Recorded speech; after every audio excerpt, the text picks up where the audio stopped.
But can I speak on that?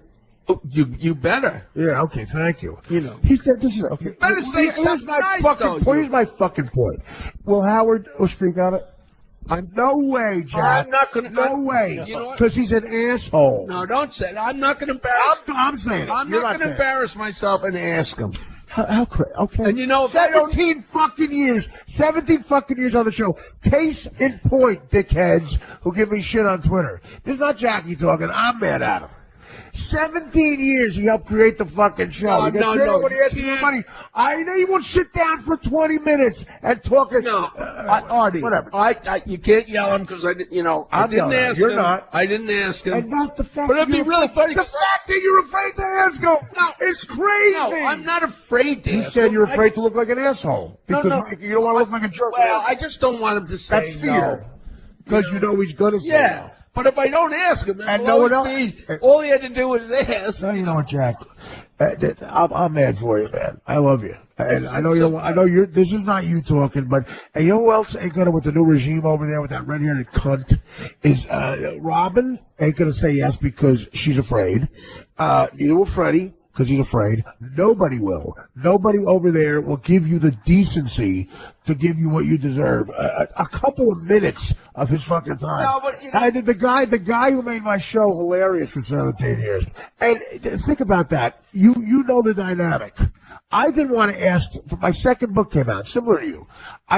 They paid me a lot of money for the second book because the first one did so well. And they said, look, we want to advertise on Howard. I said, don't ask, I'll ask. But I didn't want to because I knew they were going to say no. I didn't want to give him the satisfaction. That's exactly. But that's on him, not you. So anyway, I said, okay, they were paying me so much money. I said, I'll do you the decency of asking. I asked Gary, goes, let me ask him, calls back the next day, and the smug fucking voice goes, it just isn't going to happen. I'm like, okay, it just ain't going to happen. Great, thank you. Bye. I didn't want to keep talking because I would have fucking driven there and hit him with a bat. Okay? So after that happens, they called me up 2 weeks later and go, we've never seen this before. I go, what? He goes, we tried to buy airtime. They wouldn't take our money. You know what? We've never seen that before. Staggering. Because a commercial he didn't have to read. He wouldn't even have heard the commercial. So it's totally removed from the show. It's capitalism. They wouldn't take me because this is the first person on radio who never took our money. Boy. I mean, so what did I do? What did Jackie do so wrong? Not to make a Jewish joke, but holy Christ, is that Sophie's choice? He wrote the foreword for my fucking book. He let me put his name on the cover. Howard did me favors he never did anybody else. Howard owes me nothing. And that book was like, I just didn't want to hear him say no because it hurt me. I'm mad for Jackie. No, but I'm mad for Jackie. Why can't he sit there? Wait a minute. He didn't. First of all, he didn't say no yet. I got to come. When I went there and said, I'm doing a joke book for Simon & Schuster, and they asked me if you would do the foreword, and he said yes before I finished the question. That's and he great. wrote a magnifient foreword. The foreword he wrote for me, too, is unbelievable. So, you know. Him being in that documentary is a big deal. Yeah, but, you know. But you know what, Jack? You know what? I'm going to give you some advice here. Ask him. I didn't think you had that much confidence in him saying yes. So you're on the fence. So if you think it's 50-50, if you think it's 50-50, you have to ask him because it's a bigger look. You got to give the guy props. He's the biggest fucking name ever. Yeah, he's the biggest star anyway. And you helped that show. The show's going to be a big part of it. You should ask him. If Howard wanted to do the right thing, the day he retires, I would drive to Fred Norris's house, give him an envelope with a check for $50 million in it, and say thank you. I would do the same with Jackie. I would give Robin 20 because I think she made a lot of money. And quite frankly, you know, the African Americans don't need his money. And no, she would get about 20. She's going to buy a swimming pool. Anyway, I would give her less because I think she made money.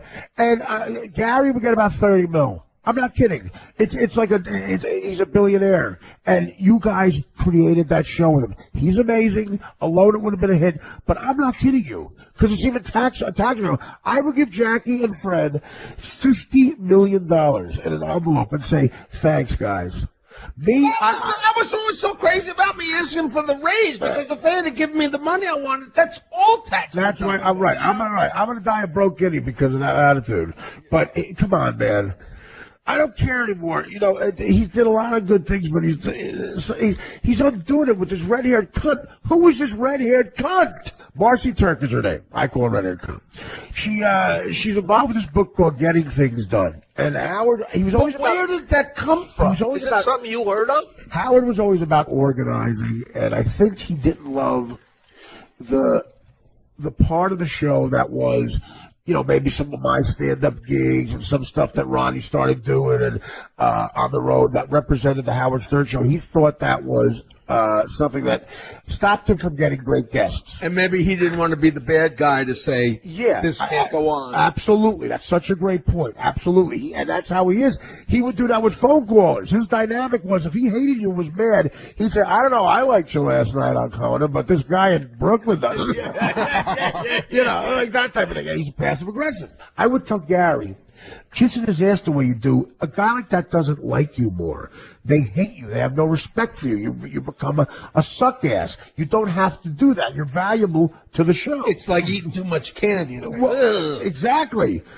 And there's the fact that I think he wanted to look more, how can I put this? Presidential. Like the show should be regal. The way you know, the money it makes, and the people that I think you saw the Jimmy Kimmel's. I think Jimmy and his friendship had a lot to do with it. Jimmy's put on a tuxedo. In other words, it's not the ragtag, ragamuffin. Yes, but that humor he perfects. That's not dumb. Like what Jackie and I do, it's not dumb humor. It's still smart. If you're funny, it's smart. It's just about a different subject. Jimmy Kimmel's friendship with him, I think, had a lot to do with it. I love Jimmy. He's a great guy. But Jimmy was a guy that Howard saw as a fan of his. Jimmy was hosting the Emmys, hosting the Oscars, and Howard always saw himself as a guy who could have a talk show on ABC, but people were scared.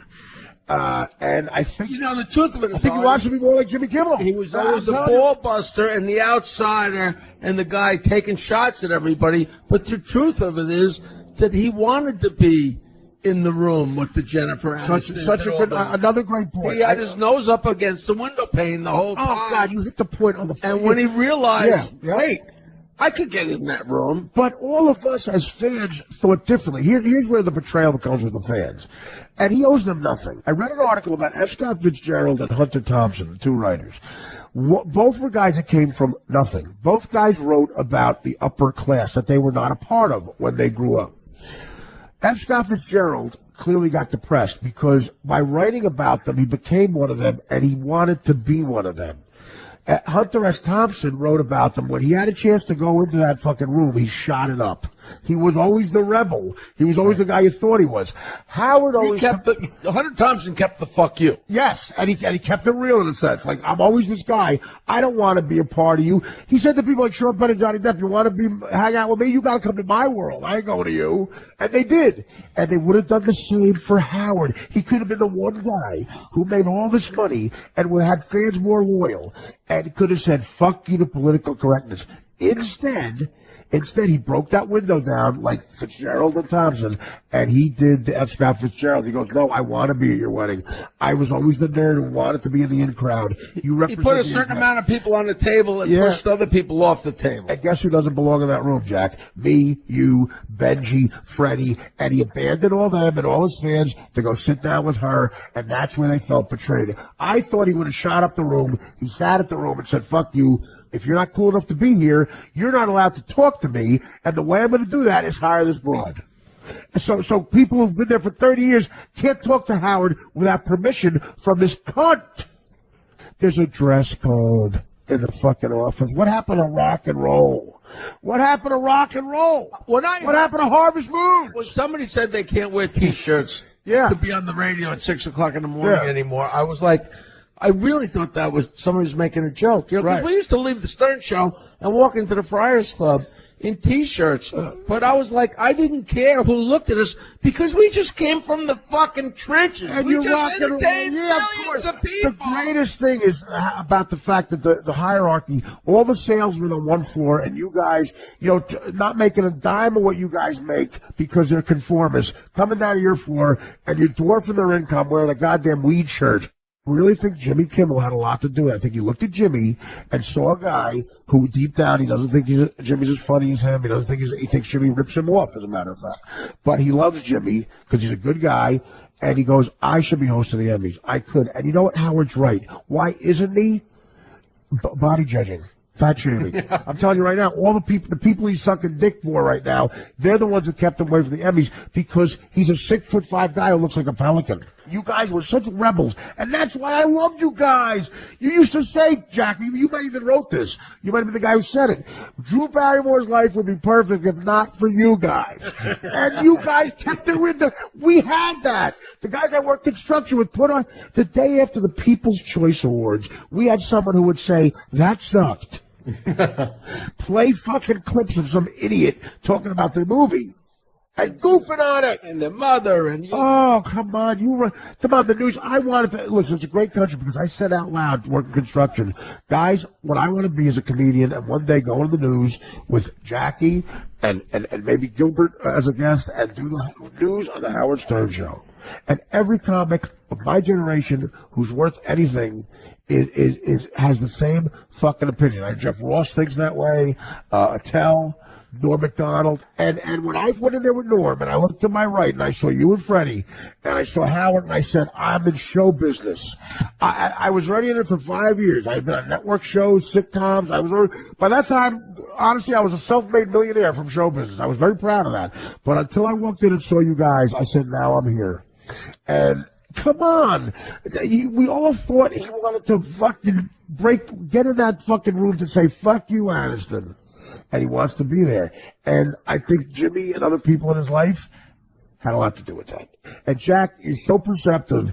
The nose on the window thing, and he has to stand back forward for that nose. I wasn't going near that. I know, but I went. This is the question for the agents. Go ahead. In the beginning, yeah, when he went on the radio and said, I want to be on the radio, right, was his goal to get in that room, or at some point along the way, did he all of a sudden realize, well, maybe he thought that was out of the wood? Great question. And all of a sudden, at some point, he said, "Wait, you know what? Yeah, I could get in that fucking room." Yeah. Okay. I think from the beginning, deep down, and maybe he didn't even know it, in subconscious, he wanted always to be in that room and be accepted because he wasn't in high school. He was the nerdy kid who was brilliant, and inside he knew he was brilliant but couldn't talk with the in crowd. And what the cast of Friends, that represents the in crowd of show business. Let's face it, they're the pretty people who aren't but he knew his only way, the only route was to be totally fucking outrageous and crazy. Because he's brilliant enough to know if he's a little outrageous. And he's brilliant at that, too. Right. He's brilliant, and he hired the right people. Like Trump has put together a cabinet. He put together a cabinet in the beginning. That's an analogy. You, Secretary of Jokes. Fred, Secretary of Sound Effects. Even Rob. Finding Robin is such a huge thing because she's brilliant, a great auditor, a great broadcaster, with a great storyteller, a great laugh, and a sense of humor. The fact that she was black did help you guys. It did help. I mean, it freed it up. It made it more of a rainbow coalition. If it wasn't by design, it certainly appeared by design. And it wasn't, though. That's the great thing. It was organic. He just said, look, this guy Jackie's obviously perfect, Fred. And then Gary fit in. Because not only could you, and again, I'll give Gary props too, because I don't hate Gary either, but he was put in a terrible position. I'm actually mad for him as well. Gary found a guy with a skin so thick as his lips, but also could produce the show. He was talented enough to produce the biggest show and take constant fire from you guys. Everybody was perfect at what they did. Yeah, I know this. Gary, the entire time we were in Sirius, wanted a bigger office. He thought he needed more room. That never happened. Howard used to goof on the fact that he needed a bigger office. When Marcy got there, Marcy Tarek, when she got there, he gave her Gary's office and made it bigger. That's what I heard. Oh my if that's not an emasculating fuck off, and then in front of everybody in a board of people, Gary, for some reason, Gary begs for it. I can't believe this happened. And a bunch of people told me that, so it's true. Gary gets up and goes, Howard, is Marcy my boss? Howard said yes. Oh, wow. I think he's a good guy, okay? He's a great guy. But I also think, and I really believe this, if somebody said to him, Howard, one of your stocks just went up and you just made $14 million this morning, And also somebody said, did you hear, Jackie tripped and broke his nose? Right. That news would make him happier than the 14. No, not Jackie broke his nose. Right. Jackie had a show, and there were only 3 people. Absolutely. The show business version of broke his nose. Recently on the air, guys, he showed his true colors by giggling and saying, I hear a lot of the people who left my show are on the verge of a nervous breakdown. These were soldiers to him. He was giggling about that while he was goofing on Benji. He said to Benji on the air, I'm going to because I'm proud of this. He never mentioned Marcy on the air. He was forced to because of me. I kept talking about it. And he said to Benji, I'm going to let Marcy deal with you. Exactly your theory. He said it out loud. I don't want to fire you. I'm going to let Marcy fire you. And don't call up after the show and say, Artie, you're obsessed. I'm not. Jackie's here. We have the Stern Show in common. We're having a conversation a lot of people think is entertaining. I'm not obsessed. He's obsessed with me.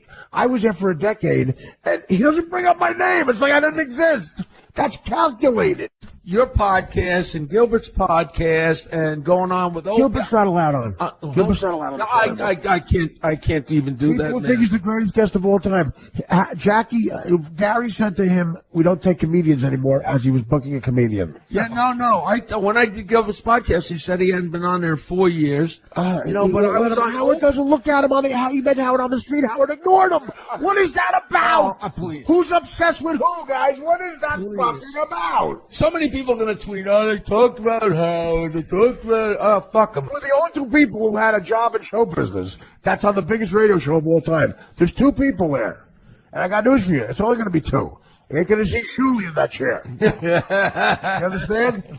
There's going to be one guy who's going to be a senator. That's not us. But there is no chair anymore, right? The way the show is. It sits there. Can't be, I think Marcy Turk sits there. Oh, good.